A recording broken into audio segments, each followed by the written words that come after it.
Aujourd'hui, les médias dénoncent certaines pratiques tout à fait scandaleuses de certains géants du numérique, notamment Amazon, qui exploitent ses ouvriers et ses employés de manière tout à fait ingrate.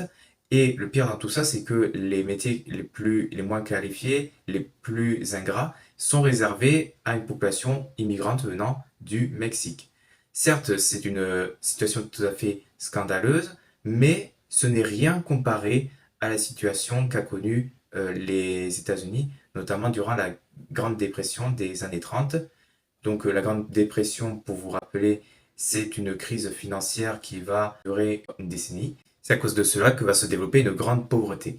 Pourquoi est-ce que justement cette pauvreté va se développer? Eh bien, c'est parce que les ménages se sont de plus en plus endettés, notamment les agriculteurs qui, de crédit en crédit, eh bien, se sont de plus en plus endettés.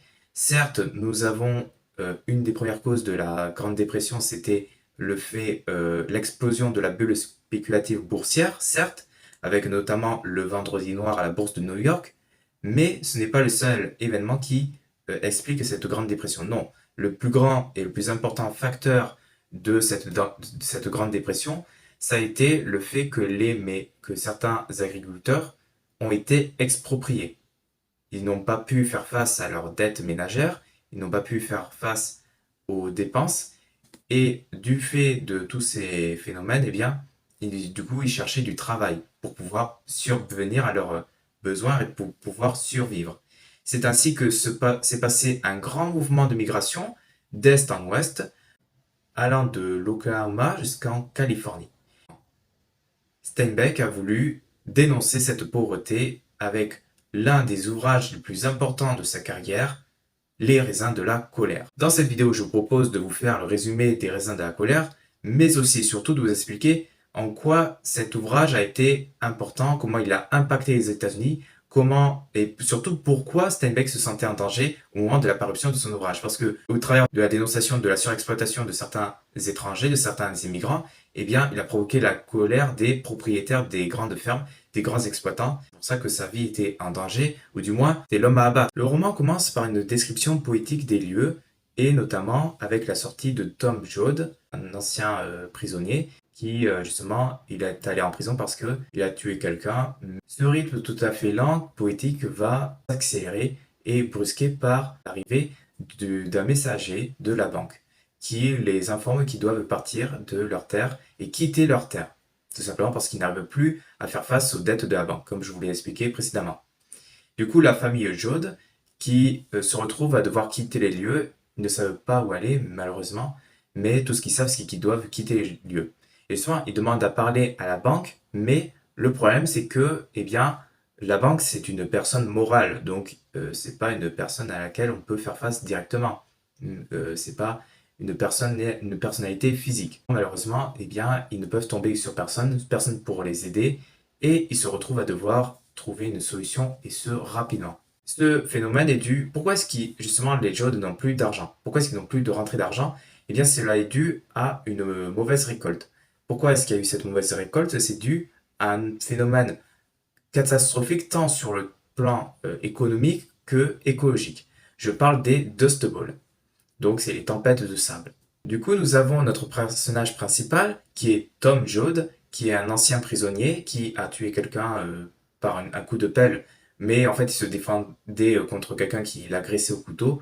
Mais malheureusement, eh bien, dans l'altercation, l'agresseur en question a été tué par Tom Joad.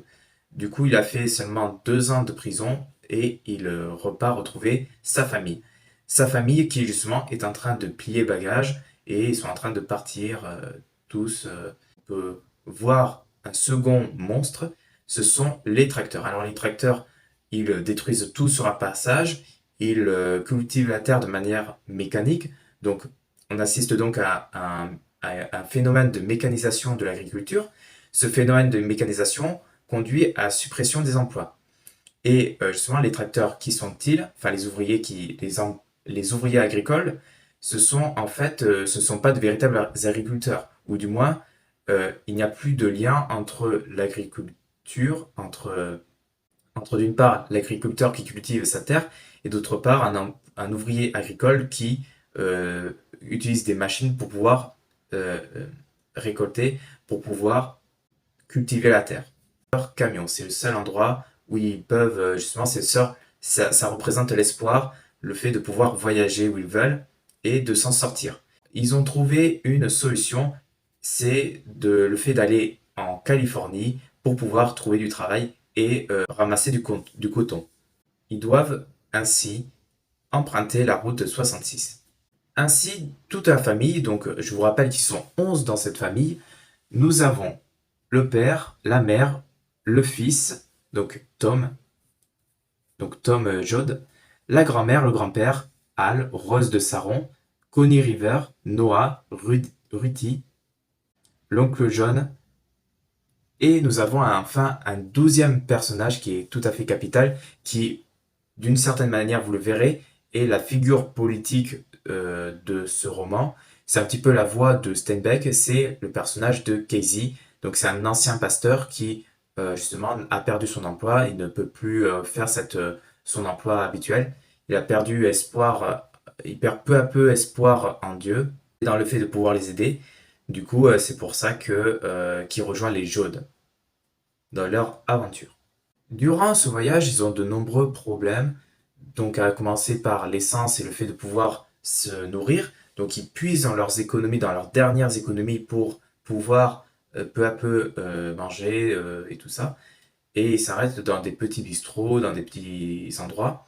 Ils se rendent compte d'ailleurs que la route est assez encombrée, qu'il y a du monde sur la route. D'ailleurs, peu de temps après le départ, le grand-père meurt. Juste avant la limite d'état, Noah, qui est l'aîné de la famille des Joad, quitte la famille pour rester au bord du Colorado, et la grand-mère de la famille meurt pendant la traversée du désert. En arrivant en Californie, Connie, le mari de Rose de Saron, la fille qui est enceinte, quitte la famille. Donc nous avons 4 personnes qui partent de la famille, malheureusement. Donc ça fait beaucoup de pertes, tant sur le plan matériel, mais aussi personnel et émotif. Vu que on n'a pas le droit d'enterrer les gens sur le bord de la route, on a le choix que d'enterrer leurs grands-parents au bord de la route rapidement.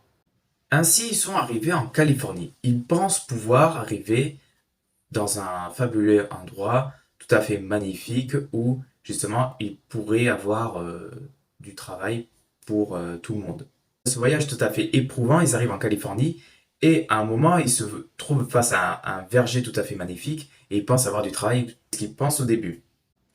Du coup, la famille arrive en Californie et ils pensent pouvoir avoir du travail et vivre une belle vie, une vie heureuse, tout simplement retrouver une vie tout à fait normale, avoir une maison, bref, avoir une tranquillité d'esprit.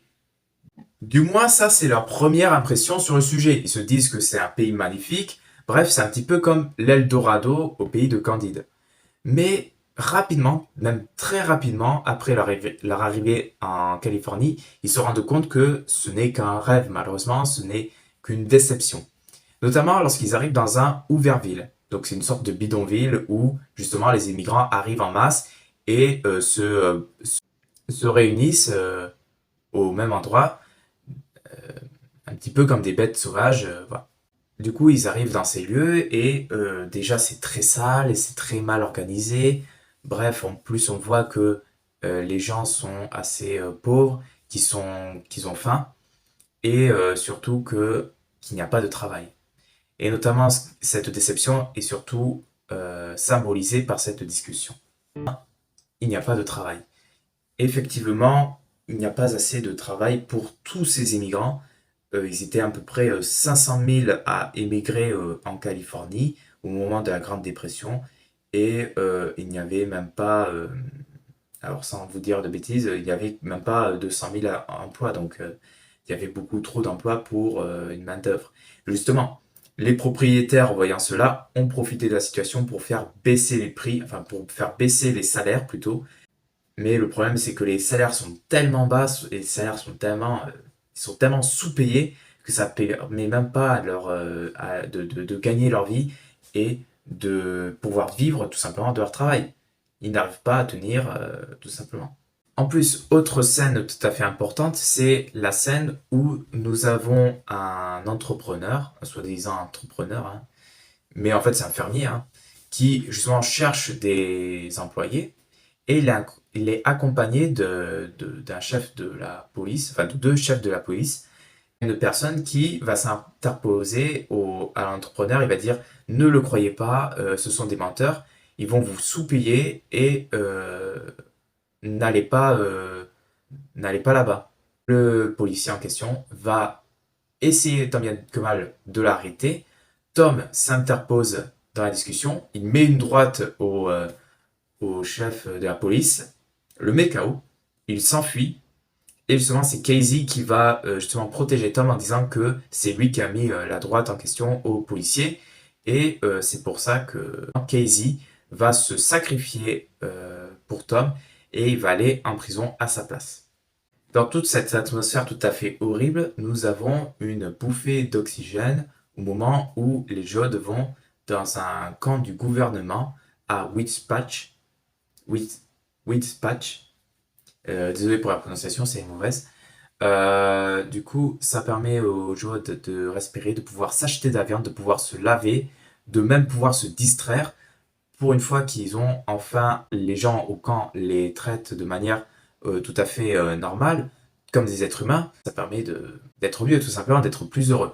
Mais cette solution n'est que de courte durée, elle ne peut être que de courte durée, elle ne peut pas durer, tout simplement parce que eh bien, ils ne trouvent pas de travail et justement, les autorités locales essayent justement de détruire ce camp, qui est administré par le gouvernement, mais fédéral.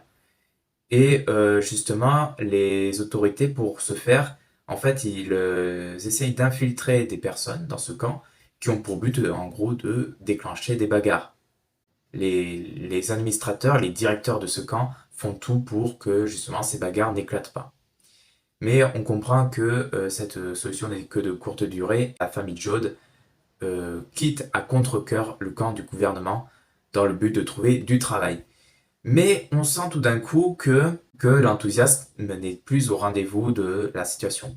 En effet, le père Jode, qui est censé du coup être le nouveau chef de famille, on est en 1930, donc c'est une société assez patriarcale dans laquelle le chef de famille, eh bien, c'est le père, mais débordé par la situation, débordé par les événements, eh bien, le chef de famille se repose de plus en plus sur sa femme, donc la mère Jode, qui peu à peu va se montrer de plus en plus autoritaire. C'est elle qui va permettre à la famille de rester soudée. C'est elle le véritable pilier de la famille parce que le père est complètement débordé. Il perd peu à peu de son enthousiasme.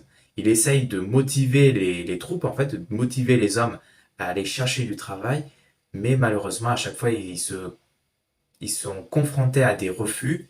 Ils se rendent ainsi dans le nord de la Californie où ils espèrent justement pouvoir chercher du travail, pouvoir trouver enfin du travail. Ils se méfient ainsi des petites annonces, mais ils ont confirmation que là-bas ils seront un minimum bien payés. Bon, bien payés, voilà, c'est même pas 40 cents de l'heure ou 50 cents de l'heure, donc, mais ils savent qu'ils auront quelque chose d'intéressant. Du coup, ils se rendent de là-bas et euh, l'atmosphère devient un petit peu de plus en plus inquiétante vu que ils ont une discussion avec une sorte de garde, une sorte de milice et qui leur pose des questions, enfin, qui leur pose des questions sur le nombre de personnes qu'il y a dans le camion, combien sont-ils à travailler, leur rémunération et surtout, ils leur donnent un ordre, c'est le fait de ne pas se poser de questions, de ne pas poser de problèmes en fait. Et ce à quoi ils vont répondre, eh bien, vous inquiétez pas, on va pas vous chercher de problème, on est juste là pour travailler, et c'est tout. Sauf que Tom, lui qui est quelqu'un d'assez, pas rebelle, mais c'est quelqu'un qui veut savoir qu'est-ce qui se trame. La nuit, eh bien, il va chercher ce qui se passe. Il travaille, et même pas au bout d'une journée, eh bien, il se rend compte que c'est très fatigant de ramasser les pommes. Que c'est très fatigant d'être là et de ramasser les pommes. D'ailleurs, ils sont pas payés, ils sont payés au niveau de la cagette. Et d'ailleurs, tout le monde est mis à contribution, y compris les enfants, qui eux aussi se plaignent et disent qu'ils ont mal au dos, qu'ils sont fatigués. Bref, que ça leur tire dans les reins. Tom, qui est un petit peu un rebelle, Du coup, on est le soir. Et Tom veut savoir qu'est-ce qui se passe dehors. Qu'est-ce qui se passe? Pourquoi est-ce qu'il y a des gardes comme ça? En plus, on entend parfois des coups de feu. Bref, il veut savoir ce qui se passe et du coup, il va hors de la ferme. Hal, quant à lui, il va lui aussi dehors, mais c'est pour autre chose. Les individus étant exploités, ils ont formé des syndicats et se mettent en grève. Ils font des manifestations. Et justement, la famille Joad a rompu la grève et voit leur salaire diminuer de moitié. Tom, qui a décidé de voir ce qui se passe dehors, retrouve Casey, qui est sorti de prison. Alors qu'ils discutaient, la police tue Jim Casey. Tom, fou de rage, tue à son tour le meurtrier de son ami. Il devient alors fugitif. Sa famille le cache tant bien que mal pendant qu'ils vont cueillir des pommes. Mais cela est impossible. Il se retire et fait ses adieux à sa mère. Du coton se finit et la pluie se met à tomber. C'est le début de la fin du roman et de l'aventure des Joad. Rose de Saron, qui est enceinte tout au long du roman, donne naissance à un bébé mort-né. Mais elle garde son sang-froid et force la famille à faire face aux intempéries. Eux, ils ont de la chance vu qu'ils peuvent être dans un abri au sec, mais ce n'est pas la chance de la plupart des habitants, enfin des travailleurs, qui, eux, quant à eux, sont dans des abris de fortune, notamment, ou dans des granges, et malheureusement, il y en a beaucoup qui meurent de faim ou de froid, ou des conditions tout à fait difficiles. Mais malheureusement, au bout d'un moment, même l'habitation qui était soi-disant à l'abri au sec finit par être inondée. Ils se retrouvent donc dans l'obligation de déménager, encore une fois, et d'aller s'abriter dans une grange. Là-bas, ils vont y retrouver un fils et son père. La famille et le fils, enfin le reste de la famille s'en vont, ils vont dans une autre pièce. Il reste plus que Rose de Saron et le père, donc de la personne en question qui est mourant. Et Rose de Saron va lui donner le sein. Elle va lui, comme un nourrisson et tout ça. Avec cette dernière scène tout à fait choquante et tout à fait dérangeante, Steinbeck veut révolter son lecteur. Il veut vraiment pas qu'on ait de la compassion pour la famille, qu'on se dise oh là là les pauvres petits métayers. Non, c'est cette scène qui permet à Steinbeck de pouvoir partager son message. D'ailleurs, son éditeur lui a conseillé non seulement de retirer cette scène choquante, d'édulcorer le langage, vu qu'il y a certains mots tout à fait grossiers, que je ne vais pas dire là maintenant, mais bon, il y a des expressions tout à fait argotiques qui sont assez dérangeantes. Mais justement, c'est ce qui permet à son livre, à ses dialogues, d'être très réaliste, qui permet de montrer que les métayers et les ouvriers sont vraiment dans une situation tout à fait de désespoir total. Son roman s'est vendu à 1,5 million d'exemplaires peu après sa sortie. Surtout, le plus important, selon moi, c'est le processus de déshumanisation des ouvriers, de quelle manière ils sont traités par les autorités locales, de quelle manière ils sont regardés et surtout vus comme des sous-hommes. Parce que s'ils étaient considérés comme des êtres humains, ils ne subiraient pas ce traitement, ils ne subiraient pas une telle violence. Au contraire, ils auraient reçu des aides, mais le problème des Okies, enfin, du moins à cette époque, c'est que ils avaient un accent très différent très différent. Et on pourrait enfin, du moins, les Californiens les considéraient comme des personnes tout à fait incultes.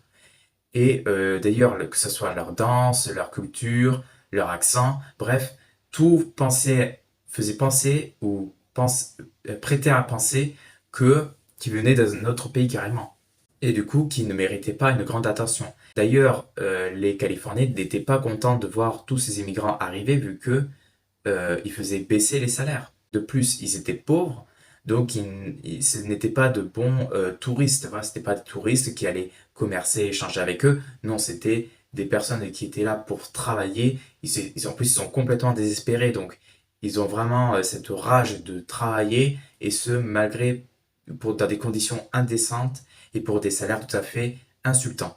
On peut quand même faire un comparatif entre la situation dans les années 30, durant la Grande Dépression, et la situation actuelle que fait subir Amazon à ces migrants mexicains qui sont dans des situations très précaires. Bon, certes, la question de l'alimentation ne se pose plus, heureusement, mais ces situations restent quand même précaires et on a quand même une montée du racisme, notamment avec depuis l'élection de Trump, envers les Mexicains. Les raisins de la colère paraît le 14 avril 1939. En 1962, Steinbeck reçoit le prix Nobel de littérature pour